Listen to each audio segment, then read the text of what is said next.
رمضان شریف کی تیاری کے حوالے سے میں یہ بھی عرض کر دوں، قرآن مجید کو تجوید کے ساتھ پڑھنا لازمی ہے، فرض ہے، ہر مسلمان پہ فرض ہے تجوید کے ساتھ قرآن مجید کو پڑھنا، ہر حرف کو صحیح طریقے سے ادا کرنا، یہ سیکھنا لازم ہے ہر مسلمان پہ۔ ہمارے ہاں یہ ہے، بچپن میں جس طرح پڑھنے کا موقع مل گیا، ایسے بھی لوگ ہیں جنہوں نے خواتین سے پڑھا ہوتا ہے، اور ایسے بھی ہیں جنہوں نے اور لوگوں سے پڑھا ہوتا ہے، تو جس طرح کا بچپن میں ماحول مل گیا پڑھنے کا، پھر ساری زندگی ویسے ہی پڑھتے رہتے ہیں، احساس نہیں ہوتا کہ میں اس کو کتنا درست پڑھ رہا ہوں، کہاں پہ غلطی کر رہا ہوں۔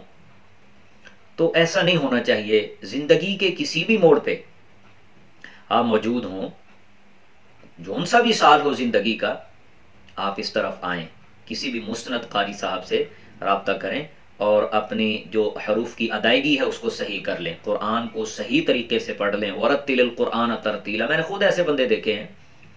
ہمارے استاد گرامی حضرت مولانا قاری عبدالرزاق صاحب، اللہ رب العزت ان کو صحت عطا فرمائے، تندرستی عطا فرمائے، تو ان کے پاس میں نے دیکھا کہ ایسے بندے کہ 50 سال سے زائد ان کی عمر ہے، 60 سال کو بھی اب کراس کر چکے ہوں گے، تو وہ بیٹھے ہیں قرآن مجید پڑھ رہے ہیں، سیکھ رہے ہیں، اور الحمدللہ بڑے اعلیٰ انداز سے بالکل قاریوں کی طرح پڑھنا سیکھ گئے۔ تو پھر باقی لوگوں کو کیا مسئلہ ہو سکتا ہے؟ کیوں نہیں ٹائم نکالتے؟ کیوں نہیں یہ احساس ہوتا 29 حرف ہیں، اگر روزانہ ایک ایک حرف کی بھی صحیح طریقے سے ادائیگی سیکھی جائے، 29 دن میں یہ سلیبس مکمل ہو جائے گا۔ علم تجوید ایک ایسا منفرد علم ہے کہ دنیا کے کسی بھی اور قوم اور مذہب میں اس طرح کا علم نہیں ہے جو قرآن مجید اللہ رب العزت نے ہمیں عطا فرمایا ہے۔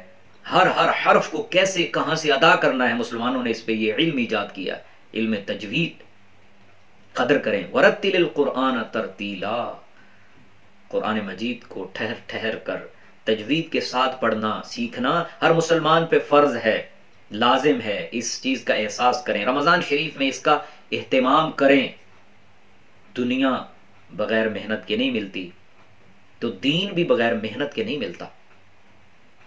اس ماہ رمضان میں کوشش کریں قرآن مجید کو صحیح طریقے سے پڑھنے کی سعی کریں، کسی مستند قاری تجوید جاننے والے کو سنائیں اپنا تھوڑا سا، تاکہ وہ ہر طرح سے آپ کی رہنمائی کر سکے۔ مفتی صاحب کے چینل کو سبسکرائب کریں۔